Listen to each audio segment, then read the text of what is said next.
তো hello guys, চলে এসেছি আর খেলার খবর চ্যানেলে বিগ আপডেট নিয়ে। তো চলো বন্ধুরা, খুব গুরুত্বপূর্ণ আপডেট নিয়ে চলে এসেছি।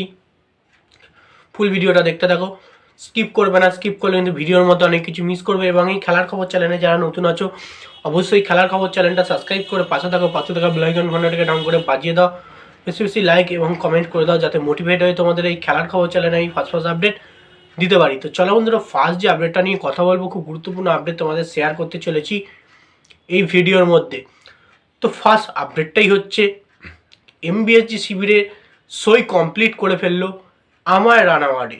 তো বেসিক্যালি কালকে কিন্তু এমবিএসজি ইনস্টাগ্রাম পেজ থেকে কিন্তু অফিসিয়ালিভাবে ওয়েলকাম পোস্ট করে দিয়েছে এবং খুব শীঘ্রই কিন্তু দলে যোগ দিতে চলেছে। আমায় রানাওয়াড়ে মোহনবাগান শিবিরে যোগ দিতে চলেছে।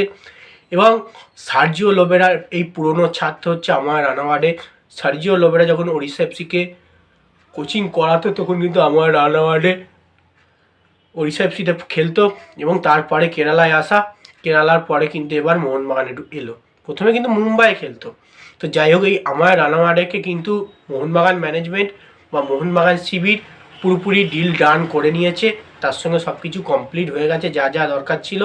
এবং সেটা কিন্তু মোহনবাগান শিবির থেকে কিন্তু তাদের যে অফিসিয়াল ইনস্টাগ্রাম পেজ আছে, সেখানে কিন্তু ওয়েলকাম পোস্টও করে দিয়েছে এবং দেখাচ্ছে ট্রেনে যাত্রা করতে শুরু করে দিয়েছে আমার রানামাডে। এমনই কিন্তু পোস্টে বুঝিয়েছে খুব শীঘ্রই কিন্তু মোহনবাগান শিবিরে যুক্ত হয়ে যাবে আমার রানাওয়াড়ে। তো যাই হোক, এবার নেক্সট যে আপডেটটা নিয়ে কথা বলবো,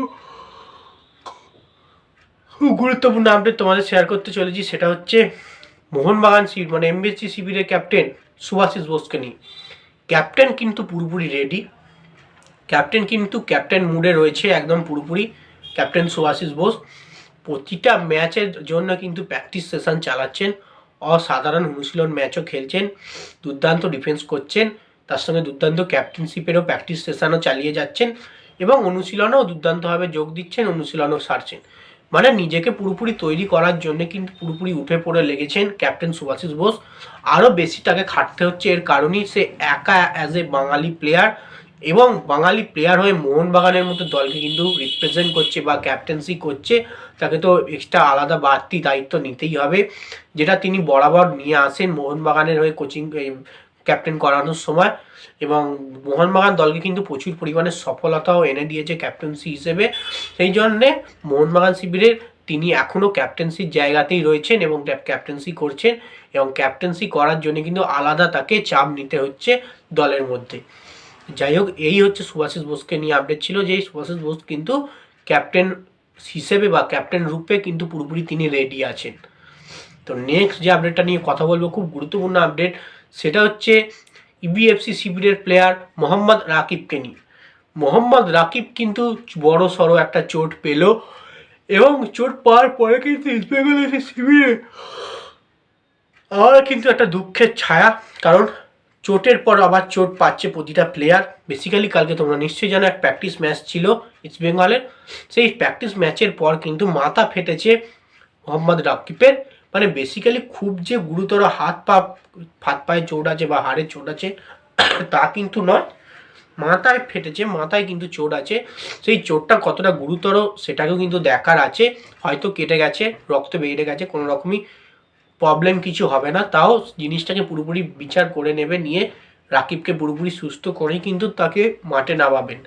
তো যাই হোক, নেক্সট এবং লাস্ট আপডেট যেটা নিয়ে কথা বলবো, সেটা হচ্ছে খুব গুরুত্বপূর্ণ আপডেট।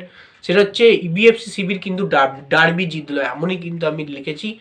তো বেসিক্যালি তোমরা নিশ্চয়ই জানো, কালকে আমি আপডেট দিয়েছিলাম।